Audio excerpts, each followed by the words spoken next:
Hindi lahat ng staycation ay nagtatapos sa pahinga. May ilang bahay na hindi para sa mga buhay at minsan hindi mo malalaman na isa ka na palang bahagi ng kwento hanggang hindi ka na makaalis. Sa dulo ng isang masukal na kalsada sa Quezon, may isang bahay na nilikha para magtago. Hindi para sa seguridad, kundi para sa gutom.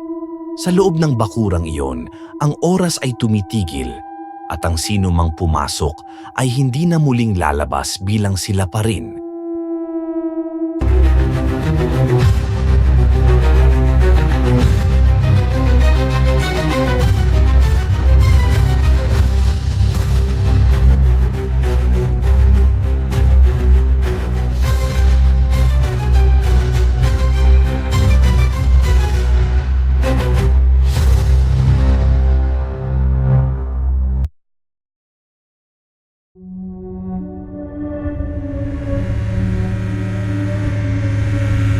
Sa isang Sabado ng umaga, bumiyahe sina Marco, Liza at ang kanilang 10 taong gulang na anak na si Inigo mula Maynila. Matagal na nilang planado ang staycation na ito, isang bakasyon sa isang ancestral house sa Quezon na natagpuan ni Liza sa isang private listing sa internet. Hindi ito kilala sa mga travel sites, ngunit ang litrato ng modernong swimming pool sa likod ng isang antigong bahay ay agad nilang kinagiliwan. Parang peaceful, tahimik, tamang-tama para makalayo sa stress, sabi ni Marco habang minamaneho ang kanilang SUV. Pagkatapos ng 2 oras sa expressway, unti-unting naging mas mabagal ang takbo ng kotse. Ang kalye ay naging makitid, ang daan ay hindi na sementado kundi lupa na may mga ugat ng puno. Daan-daang punong kahoy ang tila yumuyuko habang binabaybay nila ang masukal na kalsadang tila hindi pa nadadaanan ng maraming sasakyan. May mga pagkakataong halos di na makita ang langit sa kapal ng mga dahon. Tahimik, wala ni isang kabahayan sa paligid, wala ring signal sa telepono. Nararamdaman ni Liza ang malamig na simoy ng hangin kahit tanghaling tapat. Parang gubat. Sigurado ka bang may bahay talaga dito? Tanong ni Liza. Hindi sumagot si Marco, ngunit pinilit niyang ipagpatuloy ang biyahe. Hanggang sa narating nila ang isang mataas na bakod na bakal at isang lumang gate na may lumang pangalan. Casa de la Fuente, 1887. Nagbukas ang gate at isang matandang lalaki ang sumalubong. Si Mang Lando ang tahimik at seryosong katiwala ng bahay. Kayo po ang umupa. Heto ang susi. Huwag po kayong maingay sa gabi. Nandito rin sa compound ang matandang may-ari. Nakatira sa maliit na bahay sa gilid. Huwag po siyang gambalain. Napatingin si Inigo sa maliit na bahay sa gilid. Kubo na may kurtina sa bintana, para bang may matang nakasilip. Pagkababa nila sa sasakyan, napanganga si Liza. Ang bahay ay tila sa panahon pa ng Kastila. 2 palapag, may malaking balkonahe, haligid kisame na gawa sa kahoy na may ukit. Bawat sulok ay may antigong kagamitan. Luma ang sahig, ngunit malinis. Ang hagdan sa loob ay matayog at sa taas ng kisame ay may lumang chandelier na halos di na gumagana. Ngunit ang modernong swimming pool sa likod ng bahay ay tila hindi nararapat sa kapaligiran. Makintab, bago at kaiba sa antigong ganda ng bahay. Pagpasok nila, isang malaking painting ang bumungad sa sala. Isang babae, nakaputing mestiza gown, may mahabang buhok at malamlam na tingin. Ang likod ng canvas ay may markang 1,872. Creepy, bulong ni Inigo. Tumaas ang balahibo ni Marco. May kakaiba sa itsura ng babae. Hindi ito parang painting lang, parang may lalim ang tingin. Matapos nilang ayusin ang kanilang gamit sa kwarto sa 2 palapag, agad silang bumaba at nag-swimming. Mainit ang hapon at tila normal naman ang lahat. Nagtatawanan sila. Masaya si Inigo. Ngunit bandang 5:00, Habang lumulubog ang araw, isang babae ang lumapit mula sa gilid, mula sa maliit na bahay. Mahinhin itong ngumiti. Nakasuot ng simpleng puting bestida. Kulay abo ang buhok, ngunit ang kutis ay makinis. Tila hindi tumatanda.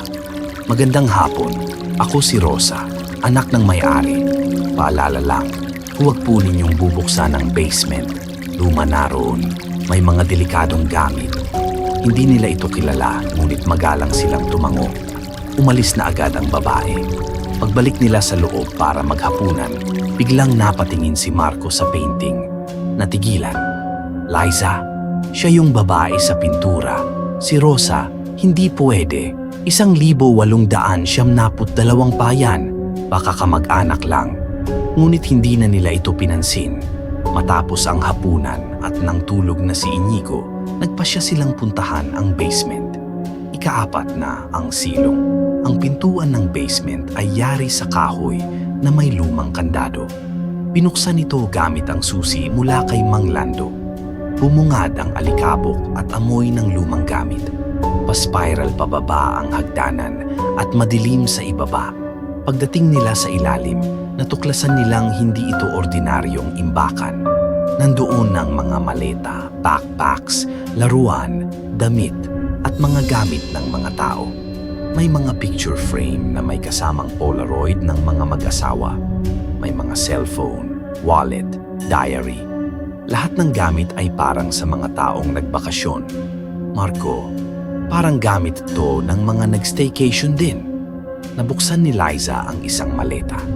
Nandoon ang damit ng bata, may pangalan, Alec, 8 taong gulang. May school ID expired na. Namatay si Alec ayon sa death certificate na nakalagay sa ilalim ng bag. Cause of death, unknown. Body not recovered. Napatalikod si Marco. Napansin niyang may dumudungaw sa itaas ng hagdan.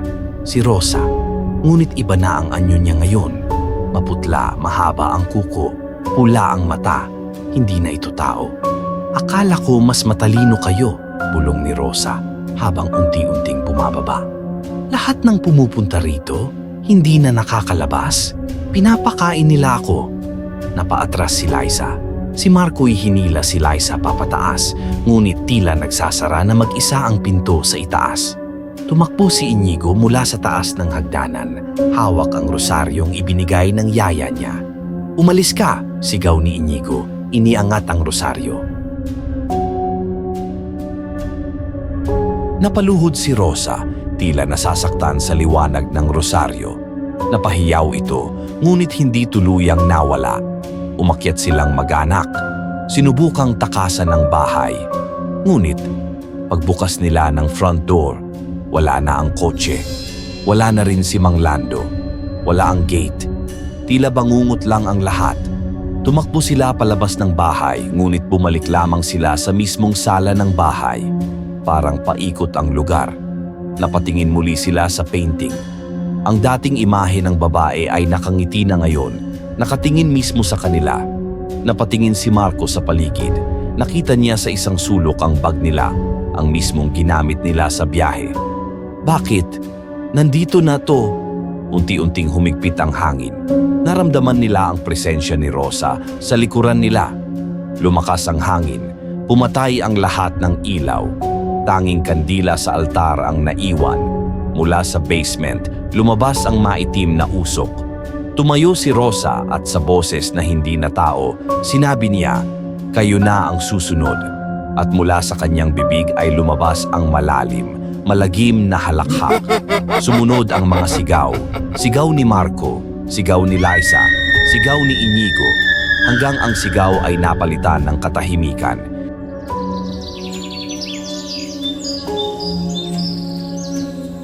Ilang buwan ang lumipas. May bagong listing sa internet. Isang bahay sa Quezon na may antigong ganda at bagong swimming pool. Perfect for families ang nakalagay sa caption. At sa bandang ilalim ng listing, may nakalagay, Host, Rosa D. Fuente,